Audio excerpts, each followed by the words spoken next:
السلام علیکم ورحمۃ اللہ وبرکاتہ۔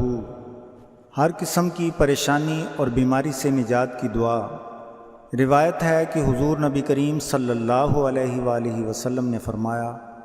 جب بھی مجھے کوئی شدت اور پریشانی آئی تو جبریل امین انسان کی شکل میں میرے سامنے آئے اور کہا کہ یا رسول اللہ صلی اللہ علیہ وآلہ وسلم، آپ یہ دعا پڑھیے۔ اور احادیث معتبرہ میں وارد ہوا ہے کہ وسواس دل، قرض،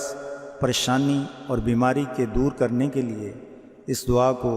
کثرت سے پڑھنا چاہیے۔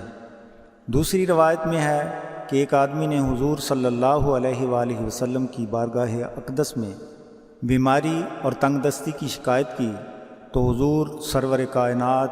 صلی اللہ علیہ وآلہ وسلم نے فرمایا کہ ہر فریضہ نماز کے بعد یہ دعا پڑھا کرو، لا حول ولا قوة الا باللہ،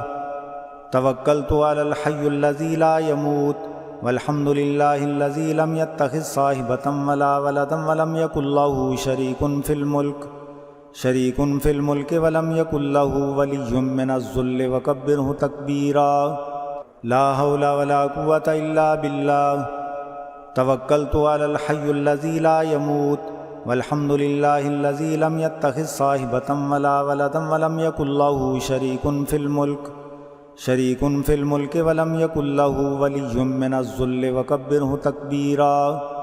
لا حول ولا قوة الا باللہ، توکلت علی الحی الذی لا يموت، والحمد للہ الذی لم يتخذ صاحبۃ ولا ولدا ولم یکن لہ شریک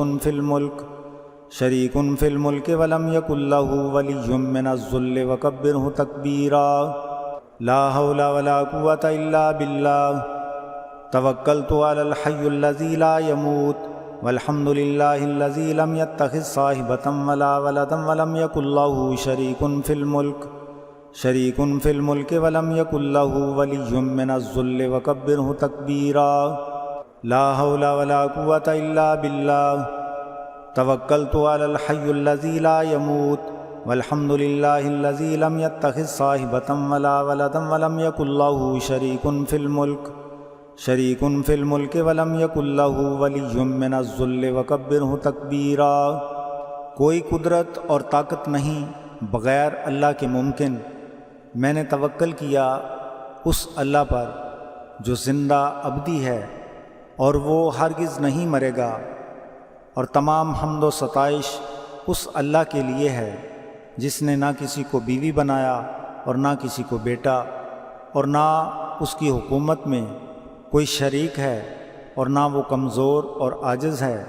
کہ کوئی اس کا ولی اور حامی ہو، اور اس کی کبریائی بیان کرو، کمال درجے کی کبریائی۔